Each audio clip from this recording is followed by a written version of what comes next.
Madame, Monsieur, bienvenue dans cette émission qui, comme vous le savez, est co-organisée avec le magazine Trends Tendance que j'ai le plaisir et l'honneur de diriger depuis quelques années déjà. Alors, cette semaine, on va vous parler d'une thématique qui intéressera tout le monde, je pense, et notamment les parents, puisqu'on va parler de l'intelligence artificielle et des études. Et on a le plaisir de recevoir dans ce studio le docteur Laurent Alexandre, qui a coécrit un livre qui va apparaître d'ailleurs sur votre écran, qui s'appelle « Ne faites plus d'études », paru aux éditions Buchet-Chastel, coécrit donc avec Olivier Babot, qui est économiste aussi de formation. Et alors effectivement, le titre est assez choquant, et on lui a demandé de venir dans ce studio pour expliciter ce titre qui peut effectivement perturber un certain nombre de parents en se disant à cause de ChatGPT et de ses petits frères ou ses petites sœurs, est-ce que ça a encore une signification de faire des études universitaires ou les grandes écoles? Alors, on a Laurent Alexandre, je rappelle pour ceux qui ne le connaîtraient pas, il est français, mais ça fait quand même 18 ans qu'il est installé ici en Belgique. Et donc Laurent est médecin, donc docteur, médecine, urologue même, je pense chirurgien. Et puis, en bon français, bon parisien, il a fait des études l'ENA, donc l'École nationale d'administration qui forme les élites politiques en France. Et puis, il a complété ça avec Sciences Po Paris et puis HEC aussi Paris. Il est aussi investisseur puisqu'il a cofondé, il était l'actionnaire majoritaire de Doctissimo, puis il a revendu, il est venu ici pour notre beau climat, et depuis lors, il continue à investir dans l'intelligence artificielle, et il écrit quelques livres, dont ce dernier ouvrage qui est sorti le 16 octobre. Alors, quand on le lit rapidement, pour ceux qui se contentent simplement de regarder la couverture, vous signifiez quoi aux jeunes qui nous regardent cette émission, elle passe en boucle le week-end, le lundi à 8h du matin, ils doivent refuser d'aller à l'école, dire à leurs parents, ça sert à rien. Je viens de lire le bouquin de Laurent Alexandre, non, ça sert à rien. Quand on est en cours d'études, on va continuer, on ne va pas arrêter ces études au milieu du gué. En revanche, il faut maintenant bien réfléchir à ce que l'on fait comme cursus quand on débute des études. Parce que le problème, c'est qu'aujourd'hui, le paysage économique, il a radicalement été transformé par l'intelligence artificielle et l'université n'a pas bougé. L'université fonctionne comme elle fonctionnait il y a 30 ans. Elle n'a intégré le choc de l'intelligence artificielle ni dans ses techniques d'apprentissage, ni dans ses objectifs de formation. Elle forme nos jeunes à être écrabouillés par l'intelligence artificielle. Elle conduit nos jeunes au casse-pipe. Je prendrais juste un exemple, dans mon métier qui est la médecine. ChatGPT est 4 fois meilleur que les médecins pour faire un diagnostic. Certes. Mais le problème le plus grave, c'est que ChatGPT plus médecin, c'est moins bien que ChatGPT sans médecin pour faire un diagnostic. Ça veut dire que les facultés de médecine forment nos gamins à être médecins en 10 ans, et à la fin, ils sont moins bons avec ChatGPT que ChatGPT est sans eux. C'est bien l'échec du système de formation qui ne prépare pas du tout les jeunes à être complémentaires de l'intelligence artificielle. Or, il est clair qu'au XXIe siècle, si un gamin avec l'intelligence artificielle fait moins bien que l'intelligence artificielle sans lui, il va être au chômage toute sa vie ou au revenu universel. Alors ça, c'est un constat assez dur. Alors on a consacré, le magazine Trends Tendance a consacré une magazine à votre ouvrage, Laurent, mais dans lequel on fait aussi... on demande aussi leur avis à un certain nombre de professeurs d'université. Eux, en gros, si je devais leur résumer leurs propos, c'est on n'a pas attendu Laurent Alexandre pour nous intéresser à l'IA, à ChatGPT, on l'enseigne aussi à l'université. Et puis, je dirais, dans l'enseignement, on s'est déjà adapté, on a intégré un certain nombre de choses. Or là, quand on vous écoute, on a l'impression que l'université ne s'est pas du tout adaptée et qu'elle va simplement mourir de sa belle mort, alors que c'est une institution millénaire. Non. L'université peut évoluer. Simplement, aujourd'hui, c'est une industrie bureaucratique, archaïque, qui n'a pas compris les nouvelles règles du jeu. Sur Terre, il y a 2 types d'écoles. Il y a l'école des cerveaux humains, qui est une industrie très archaïque, très ancienne, l'école, l'université, la formation professionnelle des adultes, qui est éclatée en des millions d'écoles. Il y a des millions et des millions et des millions d'écoles sur Terre. Ces écoles sont totalement éclatées, ne font pas de recherche en éducation, et puis elles ne payent pas les professeurs qui éduquent les cerveaux humains. Puis à côté de ça, on a 7 écoles de l'intelligence artificielle. Google, ChatGPT, 2 ou 3 intelligences artificielles chinoises, qui En ce moment, ces écoles sont en train d'investir 2 900 milliards pour entraîner, pour éduquer les intelligences artificielles, en payant les gens qui éduquent les intelligences artificielles, les développeurs informatiques, en centaines de millions de dollars par an de salaire. Oui, c'est les débauchages qu'on a vus avec Meta, effectivement. Certains dépassent même le milliard en salaire, en package salarial. Donc on a une école qui ne bouge pas, où on ne met pas un capital humain formidable, et à côté de ça, cette école de l'intelligence artificielle où on met des milliers de milliards et où on paie les gens en centaines de millions. Quand on regardera ça en 2050, on se dira, on a été suicidaire et complètement con.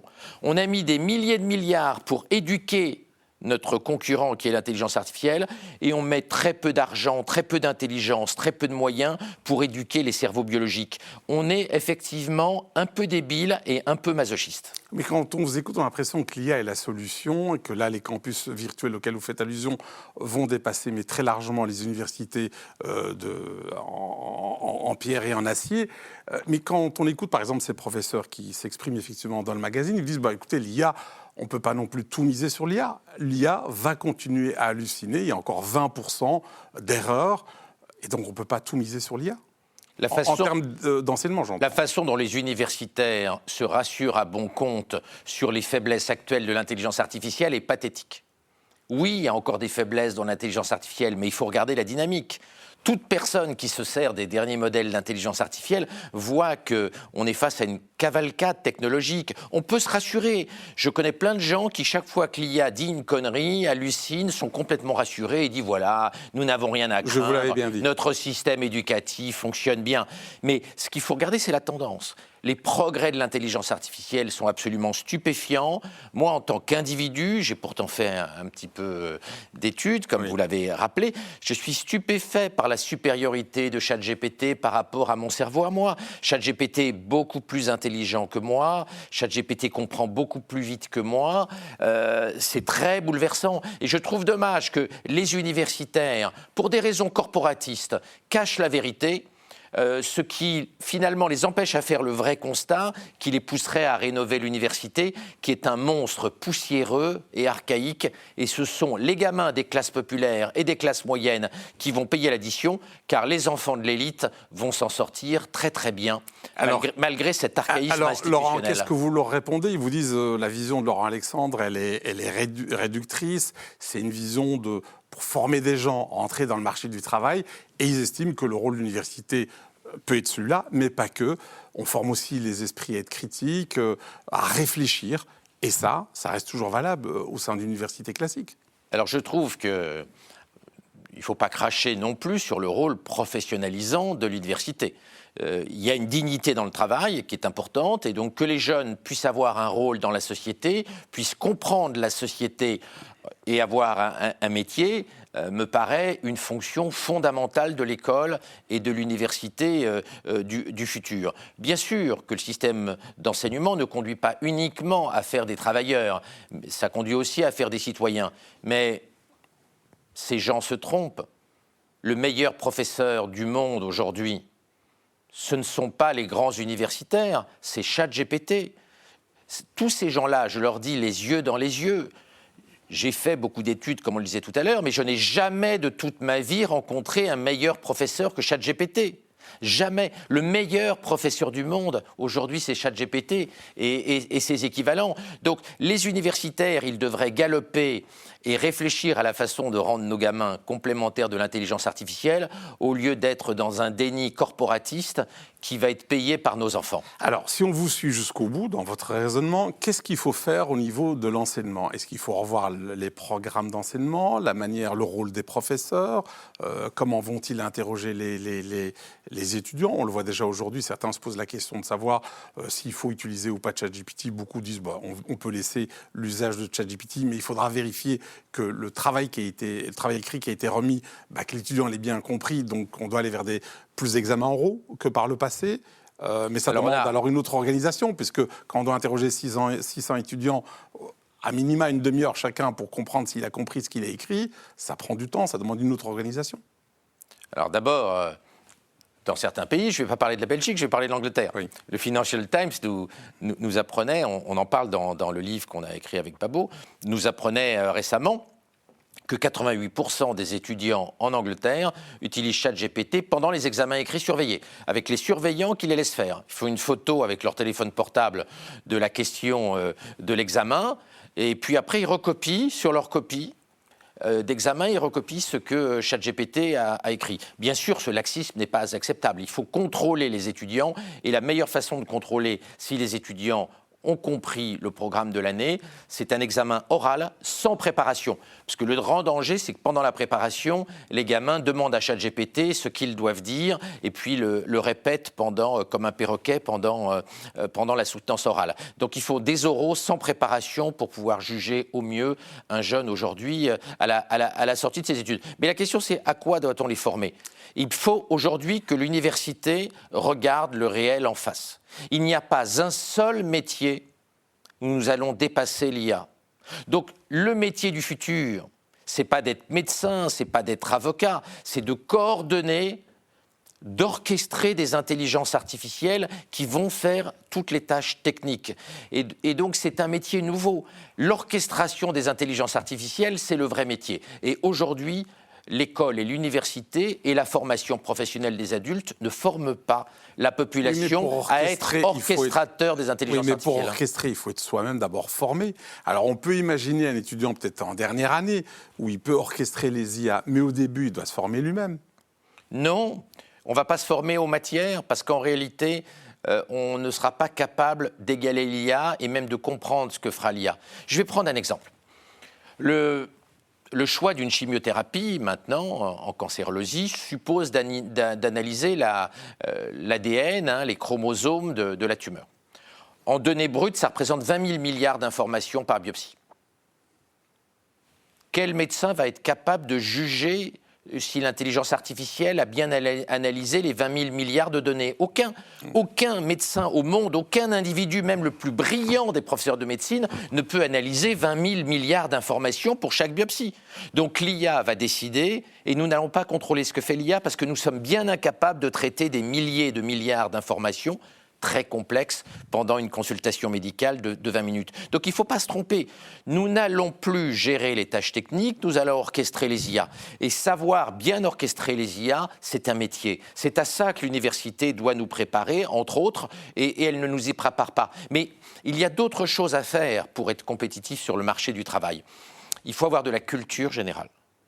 Et ça, l'université a démissionné sur la culture générale. Regardez le niveau nul des jeunes en histoire. Or, la culture générale, et notamment la culture historique, est fondamentale pour comprendre le futur. Sans bonne connaissance du passé, on ne peut pas imaginer le futur. Or, quand il y a un tsunami technologique comme celui de l'intelligence artificielle et des robots humanoïdes hyper intelligents, la société va bouger très vite. Et pour trouver sa place professionnelle dans ce monde, il faut être capable de deviner le futur. Et je le répète, deviner le futur, imaginer le futur, ça suppose d'avoir une bonne connaissance historique. Donc, premier point, il faut apprendre à orchestrer les IA, il faut une bonne culture générale, il faut travailler. L'université accepte que nos jeunes soient des grosses feignasses. Et quand elle autorise les jeunes, pendant les examens, à utiliser ChatGPT, elle fait effectivement des jeunes des grosses feignasses. Or, à l'ère de l'intelligence artificielle, il n'y a pas de place pour les grosses feignasses, il va falloir travailler plus qu'avant. Mais en apprenant des choses différentes, nouvelles. Et puis, autre chose que l'université auquel l'université ne prépare pas nos jeunes, c'est la flexibilité, c'est-à-dire la capacité de s'adapter en permanence à des technologies qui bougent très vite. L'OCDE a montré qu'un savoir-faire professionnel avait, il y a 40 ans, une durée de vie de 30 ans.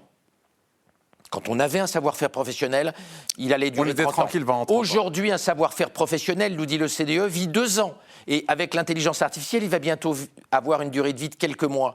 L'université ne prépare pas les jeunes à changer de savoir-faire. Le temps que vous ayez votre master, le savoir-faire que l'université vous apprend, il sera déjà à la poubelle. Mais alors, si ce n'est pas l'université qui va me former, ça veut dire que si je vous écoute et quand je lis votre livre, je dois m'auto-former toute ma vie. c'est pas donné à tout le C'est monde. tout- c'est C'est tout- je dois vivre sous un stress permanent. Non, pas sous un stress permanent. si, Parce les jeunes ont une chance. Non, on peut jamais se reposer sur ses lauriers. Les jeunes ont une chance. Ils vont tous avoir le même grand professeur, ChatGPT et ses équivalents, bien meilleur que les professeurs humains. Jamais dans l'histoire de l'humanité, on a pu avoir tous les gamins sur Terre avec le meilleur professeur sur la planète. Comme vous savez, il y a eu des grands précepteurs, et l'exemple le plus célèbre est Aristote, l'un des plus grands savants du monde, qui était le précepteur particulier d'Alexandre le Grand. Mais tout le monde n'avait pas Aristote comme professeur. Il y a des professeurs qui sont bons, il y a des professeurs moins bons. Et bien là, tout le monde peut avoir le meilleur professeur du monde, qui est ChatGPT. C'est vrai pour nos enfants, mais c'est vrai pour nous. ChatGPT m'apprend des choses tous les jours, et j'en ai fait mon professeur particulier. Et je vous le disais tout à l'heure, je n'ai jamais eu de toute ma vie un aussi bon professeur. Dans aucune de mes études, je n'ai eu un aussi bon professeur. Mais est-ce que vous imaginez une société où tout le monde va se mettre en mode formation permanent ?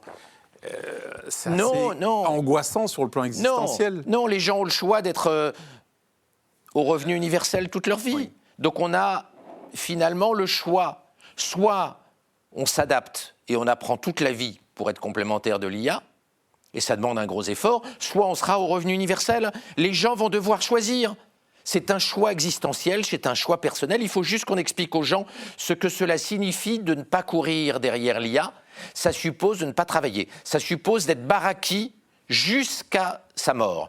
Donc on a le choix entre bosser pour être complémentaire de l'IA et rendre un service à la société par le travail et avoir une dignité par le travail, soit être baraki de la fin de l'adolescence jusqu'à son entrée en seigneurie. Alors, en écoutant les propos que vous venez de tenir maintenant, Laurent, certains doivent se dire en regardant cette émission, mais il a une vision très darwinienne du monde de demain, en fait. Je n'ai pas une vision darwinienne. Si, il y aura ceux qui auront appris à apprivoiser l'IA. Je constate simplement que nous sommes individuellement, et pour nos gamins, face à un choix. Soit on galope et on s'adapte à cette nouvelle ère, soit on est au revenu universel. Il y a des tas de gens qui vont vouloir être au revenu universel, ne pas bosser et regarder Netflix toute la journée en picolant. Et puis il y a des gens qui vont se battre pour rendre service à la société, c'est-à-dire pour être complémentaire de l'IA, qui est le point absolument fondamental demain. Ce n'est pas du darwinisme de constater que face à une super intelligence et face à des robots humanoïdes hyper intelligents, si on ne bosse pas, on ne va pas avoir beaucoup de place sur le marché du travail. Alors ça, c'est, je dirais, une vision qui concerne surtout les cols blancs. On a vu pas mal d'articles publiés ici ou là qui semblent démontrer que l'IA va surtout frapper effectivement la plupart des métiers des cols blancs à court terme. Et par contre, les cols bleus pourraient être sauvegardés, en tout cas pendant 10-15 ans à prévoir. Il y a eu même le patron de Nvidia qui disait que les futurs millionnaires seront plombiers, électriciens ou que sais-je. Et c'est-à-dire que ceux qui nous regardent maintenant, les parents, se disent finalement, c'est peut-être une erreur de mettre mes enfants dans l'enseignement secondaire classique. Il ferait mieux d'apprendre un métier technique, professionnel, parce que là, ils risquent de ne pas être dépassés par l'IA. À court terme, c'est un bon choix.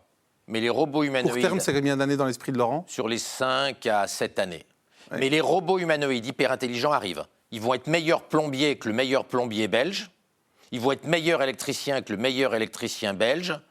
Et comme le dit Elon Musk, ils seront meilleurs que le meilleur chirurgien du monde dans quelques années. Elon Musk a réaffirmé il y a 3 jours que ces robots Optimus seront meilleurs que le meilleur chirurgien au monde dans très peu d'années. Il parle de 2030, 2035 maximum. Vous voyez que les métiers manuels sont eux-mêmes menacés par l'arrivée des robots. Parce que le problème des robots, c'est qu'ils vont être très intelligents, ils vont travailler jour et nuit, ils font jamais grève, ils font jamais chier, ils prennent pas de pause déjeuner, ils prennent pas de pause tabac, ils ont pas de congé maternité, ils ne sont pas à la FGTB, ils sont pas syndicalisés, et ils coûtent. On estime qu'ils vont coûter à l'heure 10 fois moins cher qu'un travailleur belge. Et ils travaillent bien évidemment jour et nuit. Jour et nuit. En étant toujours contents de travailler, parce que les robots et l'intelligence artificielle ont une caractéristique, c'est qu'ils remercient toujours les humains de travailler, sont toujours contents de travailler, ce qui n'est pas toujours le cas de nos collaborateurs. Mais là, vous êtes humains. en train d'enlever tout espoir aux parents qui nous regardent, parce que les cols blancs, on sait qu'ils sont plus ou moins condamnés, sauf à devenir un grand copilote de l'IA. Les cols bleus, vous dites oui, 5-7 ans. Alors déjà, peut-être, est-ce qu'on ne peut pas mettre un bémol à tout ce que dit notre ami Elon Musk, dans le sens où on sait que c'est un génie, il réussit très bien dans les affaires, mais en termes de timing, il est beaucoup dans le storytelling. On le voit avec la voiture autonome. Depuis le temps qu'on est là, on a l'impression qu'elle roule pas. Elle roule dans quelques villes aux États-Unis, c'est quelques centaines d'exemplaires. Est-ce quand vous nous dites 7 ans, c'est peut-être dans 15 ans, 20 ans. Imaginez les parents qui nous regardent. Comment ils vont se projeter? Parce que là, on a plus d'angoisse que de réponses concrètes. Non. Nous conseillons aux parents de pousser les gamins à entreprendre. Entreprendre, ce n'est pas forcément faire une start-up dans la haute technologie, dans la génétique. Entreprendre, ça veut dire aussi... Il va être fleuriste, boucher... Créer sa petite boîte, développer des nouvelles idées. Grâce à l'intelligence artificielle, on peut avoir plein de nouvelles idées. D'ailleurs, je conseille aux parents de demander à ChatGPT des conseils d'orientation pour les gamins en mettant le dossier scolaire, en mettant une copie du dossier scolaire de leur gamin dans ChatGPT, en expliquant à ChatGPT les caractéristiques intellectuelles, psychologiques, les goûts de l'enfant. ChatGPT peut donner des conseils d'orientation et des idées de métier, des idées de start-up, de petits business à monter absolument remarquables et très, très utiles pour nos enfants. Donc, non, il va falloir effectivement sortir de la zone de confort où on était, parce que jusqu'à maintenant, tout était simple. Nous n'étions pas encore face à un concurrent électronique plus intelligent que nous, qui est l'intelligence artificielle et sa déclinaison sous forme de robots humanoïdes. Donc il faut réfléchir un peu plus qu'on le faisait avant pour l'orientation de nos gamins, mais là encore, ChatGPT peut nous aider. Faites le test là, avec la toute dernière version de ChatGPT, prenez pas une vieille version bien sûr, prenez la dernière version de ChatGPT, mettez le dossier scolaire de votre gamin, discutez avec ChatGPT de ce qu'il faut faire de vos gamins. ChatGPT va vous donner des idées absolument géniales. Dialoguez à 3, votre gamin, ChatGPT et vous. Vous allez voir, vous allez avoir plein d'idées formidables qui vont rendre service à votre petit. Alors, je vous connais depuis quelques années, je connais votre côté techno-optimiste. Alors, on en a déjà parlé quelques fois ensemble. On sait que l'IA va résoudre beaucoup de problèmes au niveau médical. Vous êtes chirurgien, médecin, etc. Tout ça, il y aura peut-être plus de cancer d'ici 10-15 ans, mais si on est tous au chômage, cher Laurent, on fait quoi? Et alors, en plus, on est dans une économie capitaliste. Si une bonne partie des gens sont au revenu universel ou pas, ou une autre méthode, on vend à qui nos produits et nos services? Qui va acheter? Et cette vision d'un monde sans travail, nous n'y adhérons pas avec Olivier Babot. Nous sommes persuadés qu'il y a des milliers de nouveaux métiers, des milliers de nouveaux types de start-up à inventer. L'imagination va être augmentée, magnifiée grâce à l'intelligence artificielle. Notre vrai problème, c'est que le système éducatif et le système de formation professionnelle et l'organisation économique doivent s'adapter à cette ère d'une intelligence artificielle super intelligente et gratuite. Et moi, j'en veux énormément aux politiciens. D'ailleurs, je l'écrivais avec Alexandre Tsikopoulos dans vos tribunes, dans vos colonnes à Trends il y a quelques semaines. J'en veux beaucoup à la classe politique. La classe politique vit il y a 30 ou 40 ans. Elle connaît très mal l'intelligence artificielle. Elle n'a pas réorganisé l'éducation, le système éducatif. Elle refuse de voir le choc technologique. Alors, ça a des conséquences industrielles. On ne s'est pas préparé au choc technologique. Les entreprises belges sont menacées d'obsolescence parce qu'elles ne voient pas arriver et elles ne se préparent pas à la vague technologique de l'intelligence artificielle. Et puis surtout, l'éducation ne bouge pas. Et là, les politiciens qui sont des handicapés technologiques, qui connaissent très très très mal la technologie, sont coupables. Et en tant que citoyens, nous avons une responsabilité.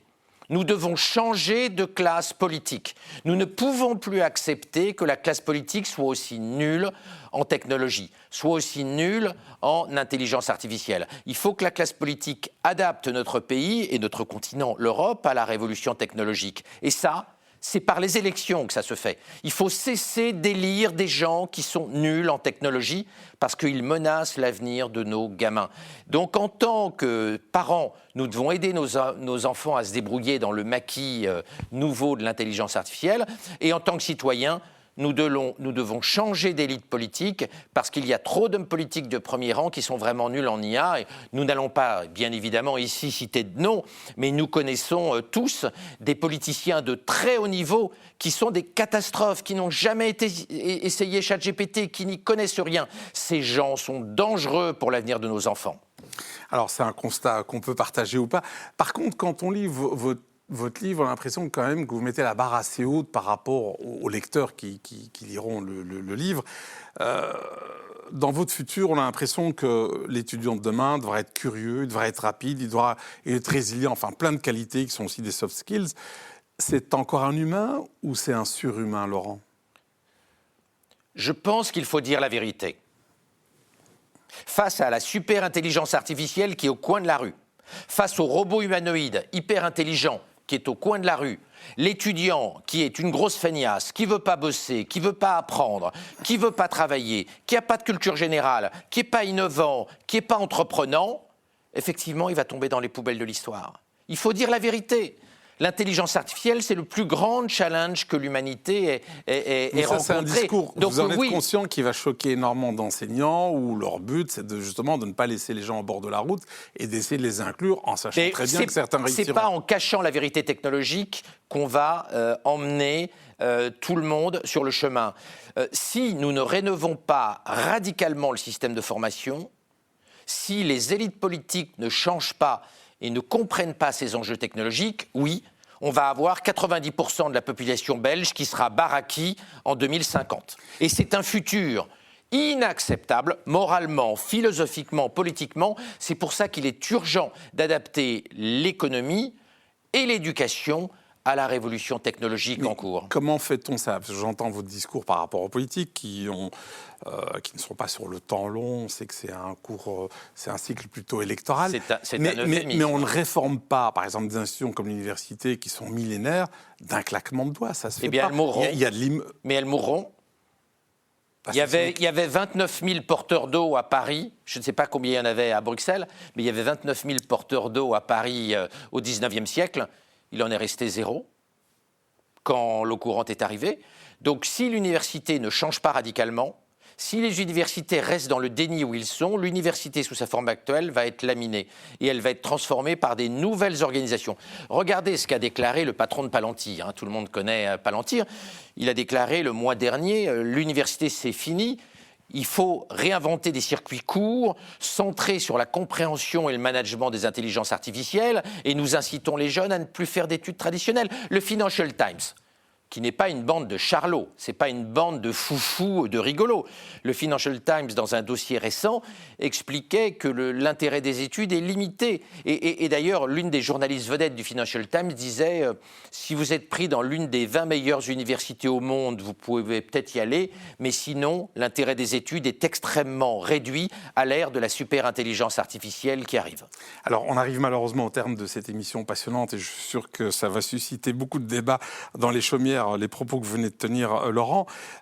Mais vous avez une des solutions que vous avez évoquées d'ailleurs dans ce livre, c'est d'augmenter, nous augmenter tous, en tout cas les plus jeunes d'entre nous, pour tenir, je dirais, face à l'IA. Ça veut dire quoi être augmenté en fait ? On va nous mettre La Silicon Valley est convaincue que l'intelligence artificielle progresse tellement vite que la seule solution sera d'augmenter le cerveau humain.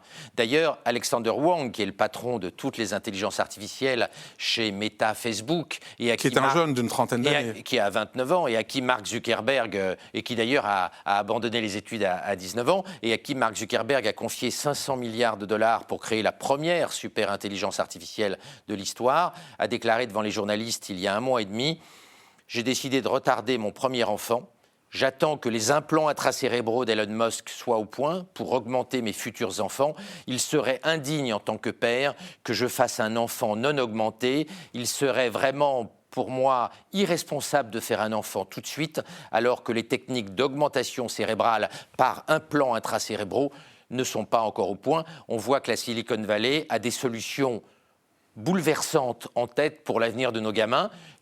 ce ne sont pas des solutions que je soutiens forcément, mais c'est vrai que nous en parlons avec Olivier Babot dans le bouquin, parce que la Silicon Valley est convaincue que des enfants dont le cerveau n'a pas été augmenté ne seront jamais compétitifs face à l'IA. Et la Silicon Valley pense que 99% des gens non augmentés seront au revenu universel, c'est-à-dire en fait des baraquis à vie. Alors, on peut être choqué par ce que vous venez de dire ou les propos plutôt d'Alexandre. Ce que la Silicon Valley pense. Mais ce qui veut dire qu'à partir du moment où quelqu'un va augmenter son fils ou son rejeton, son bébé ou que sais-je... Tout le monde suivra. Tout le monde suivra, on n'aura pas le choix. On n'aura pas le choix. Sinon, on sera le labrador des autres, comme vous dites. Exactement, on sera les chimpanzés du futur. Si nos gamins sont pas augmentés et sont dans un monde où la plupart des gamins sont augmentés, eh bien, ils n'auront pas beaucoup de place sur le marché du travail, c'est clair. Alors, c'est le mot de la fin. On pourrait encore continuer pendant une demi-heure. Vous préconisez, pour répondre à ça, c'est qu'à côté, par exemple, du droit au logement ou au droit à avoir l'électricité ou le service bancaire minimum, on ait une sorte de droit au branchement.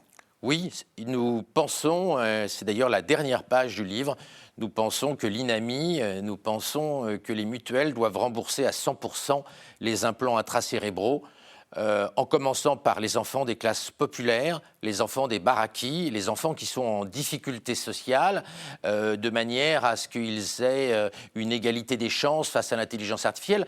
Parce que le pire, ce serait un monde dans lequel l'élite intellectuelle et financière augmente ses enfants, pendant que les enfants de baraquis ne soient pas augmentés. Il faut juste faire le contraire. Il faut rétablir l'égalité des chances, et donc il faut commencer par rembourser à 100% ces dispositifs quand ils seront au point chez les enfants en situation d'échec, chez les enfants de baraquis qui ont moins de chance sur le plan social. Il ne faut surtout pas augmenter les enfants de l'élite en laissant les enfants de baraquis non augmentés. Merci Laurent. On arrive malheureusement au terme de cette émission. Donc, comme je vous le disais, ne faites plus d'études. C'est pas du tout mon injonction, mais c'est le titre, en tout cas, du livre de notre ami Laurent Alexandre, ici en plateau, à côté de son co-auteur Olivier Babot. Et personnellement, je vous retrouverai la semaine prochaine avec un autre invité. Merci mille fois.